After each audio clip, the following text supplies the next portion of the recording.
আমরা ছোটবেলা থেকে বই পুস্তকে পড়ে আসতেছি পৃথিবী সূর্যের চারদিকে অনবরত ঘুরতেছি, কিন্তু আমরা কেন বুঝতে পারি না? মনে করতে পারেন গতি হয়তো অনেক কম, তাই বুঝতে পারি না। কিন্তু না, এই ঘূর্ণনের গতি অনেক। পৃথিবী সূর্যের চারদিকে ঘন্টায় প্রায় 1,07,000 কিলোমিটার বেগে ঘুরছে। আবার নিজ অক্ষের চারপাশে প্রতি 24 ঘন্টায় একবার ঘোরে। অর্থাৎ নিজের অক্ষের চারপাশে প্রায় 1,600 কিলোমিটার বেগে ঘোরে। কিন্তু তারপরে আমরা কেন বুঝতে পারি না পৃথিবী ঘুরছে? মনে করেন আপনি নাগরদোলায় উঠছেন, এটি আপনাকে কয়েক পাক ঘোরাবে। কোনো মানুষ বা মেশিনের মাধ্যমে আপনাকে ঘোরানো হচ্ছে। তবে যেভাবেই ঘোরানো হোক, গতি খুব বেশি থাকে না, প্রায় একই রাখা হয়। পৃথিবী ঘোরার গতি কিন্তু নাগরদোলার চেয়ে অনেক অনেক বেশি। কিন্তু তারপরেও নাগরদোলায় উঠলে এইটুকু ঘোরানোতে সবাই আমরা ভয়ে কাঁপতে থাকি। অনেকেই সামান্য গতির ঘূর্ণনের ফলে বমিও করে ফেলি। তাহলে প্রশ্নটা হচ্ছে, পৃথিবী যে এর চেয়ে 1000 গুণ বেশি ঘুরতেছে, তারপর আমরা বুঝতে পারছি না কেন? এর কারণ হলো পৃথিবীর ঘূর্ণন ধ্রুবক, মানে একই গতিতে ঘোরে। নাগরদোলাও একই গতিতে ঘোরে, অর্থাৎ ধ্রুবক। তাহলে পৃথিবীর ঘূর্ণন আমরা কেন বুঝতে পারি না? এর প্রধান কারণ হলো পৃথিবীর মধ্যে আকর্ষণ। এই ঘূর্ণনের ফলে যে কেন্দ্রাতিক বলের সৃষ্টি হয়, তা আমাদের ওজন কমিয়ে দেয়। এর একটা সহজ উদাহরণ দিই। আপনি একটা সুতো বা রশি নিন, তারপর সেটার এক প্রান্তে হালকা ভারী কিছু বেঁধে নিন, অন্য প্রান্তে এক হাতে নিয়ে ঘোরাতে থাকি।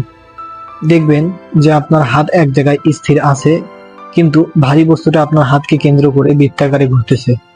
এখন একটা জিনিস লক্ষ্য করুন, যখন ঘোরানো শুরু করছিলেন তখনকার ওজন আর 30 সেকেন্ড ঘোরানোর পর ঘুরন্ত অবস্থায় আপনার কিন্তু ওজন এক মনে হবে না, ওজন অনেক কম মনে হবে।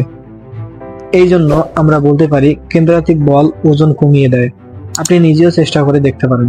চলুন আরেকটা উদাহরণে ঘুরে আসি। আমরা কিন্তু কাজের ক্ষেত্রে সবাই বাসে উঠছে। কোনো এক সময় যখন বাসে উঠছিলেন, তখনকার কথা চিন্তা করুন। আপনি বাসে চড়ে বসলেন, সোজা রাস্তা দিয়ে এগিয়ে যাচ্ছেন, জ্যামের ঝামেলাও নেই, আঁকাবাঁকা নেই। সেই সোজা রাস্তায় ঘন্টায় 60 কিলোমিটার গতিতে বাসটি চলছে। এখন আপনি সিটে আরাম করে মাথাটা পিছনে হেলিয়ে দিয়ে বসে আছেন, চোখ বন্ধ করলেন, গাড়ি চলার শব্দ আসছে কানে, কিন্তু আপনি বুঝতেই পারবেন না বাসে বসে আছেন নাকি বাড়িতে আরাম করে শুয়ে আছেন। কিন্তু হঠাৎ গাড়িতে ব্রেক কষতে হলো, গতি নেমে এলো 20 কিলোমিটারে। তখন আপনি হঠাৎ করে সামনের দিকে ঝুঁকে যাবেন। এখন চিন্তা করুন তো, মাত্র 60 কিলোমিটার থেকে যখন 30-এ আসলো, তখন কিরকম ধাক্কা খেলেন। আর 1,60,000 গতিবেগে চলা পৃথিবী যদি 1 সেকেন্ডের ব্যবধানে একটু থেমে আবার চলা শুরু করে, তাহলে পৃথিবীতে কোনো কিছুর অস্তিত্ব থাকবে বলে মনে হয় না। আবার তখন বাসের গতি 40 কিলোমিটার, সামনে স্পিড ব্রেকার দেখা যাচ্ছে, গতি কমে এলো 10 কিলোমিটারে। এবার কিন্তু আপনার বিরক্ত লাগবে।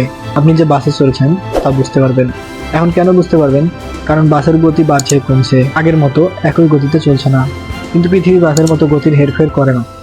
তাহলে বুঝলাম পৃথিবী একই বেগে, মানে সর্বদা ঘন্টায় 1,600 কিলোমিটার বেগে চলে বলেই আমরা তা টের পাই না। যারা বিমানে চড়ছেন তারা হয়তো বিষয়টা আরো একটু ভালো বুঝবেন। বিমানে চা কফি খাওয়ার ব্যবস্থা থাকে। এসব যাত্রীবাহী বিমানের গতি ঘন্টায় প্রায় 700 থেকে 800 কিলোমিটার। কিন্তু এই গতিতে থেকেও আপনি অনায়াসে মগে কফি ঢেলে খেতে পারবেন, কারণ বিমান একই গতিতে এগিয়ে যায়। আরেকটি বিষয় হলো, পরম গতি বলে কিছু নেই, সব গতি আপেক্ষিক।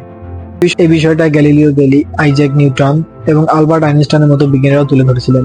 গ্যালিলিও একটা জাহাজের বর্ণনা তুলে ধরেন। আপনি যদি কখনো জাহাজে উঠেন, জাহাজে যখন চলতে শুরু করে তখন একটা বিষয় লক্ষ্য করবেন, জাহাজ চলার শব্দ না শুনলে আপনি বুঝতেই পারবেন না জাহাজটি এখানে চলছে নাকি ঘাটে দাঁড়িয়ে আছে। আসলে জাহাজ চলছে কিনা তা বোঝার জন্য আপনাকে পানির দিকে তাকাতে হবে, অর্থাৎ একটা প্রসঙ্গ কাঠামো লাগবে। সেই প্রসঙ্গ কাঠামোর সাপেক্ষে বস্তুটি চলমান নাকি স্থির তা বোঝা যায়। এখানে পানি কাজ করে প্রসঙ্গ কাঠামো হিসাবে। পৃথিবীর ঘূর্ণন দেখার জন্য এই প্রসঙ্গ কাঠামো নেই, মানে পৃথিবী যে ঘুরছে সেটা আপনি কার সাপেক্ষে দেখবেন, এটা দেখার জন্য কোনো স্থির বস্তু নেই। বিষয়টা আরো ভালোভাবে বোঝার জন্য আবার আপনাকে নিয়ে জাহাজে ফিরে যায়। পানির প্রসঙ্গ কাঠামোর দিকে না তাকানো পর্যন্ত আপনি বুঝতে পারছেন না জাহাজ চলমান নাকি স্থির।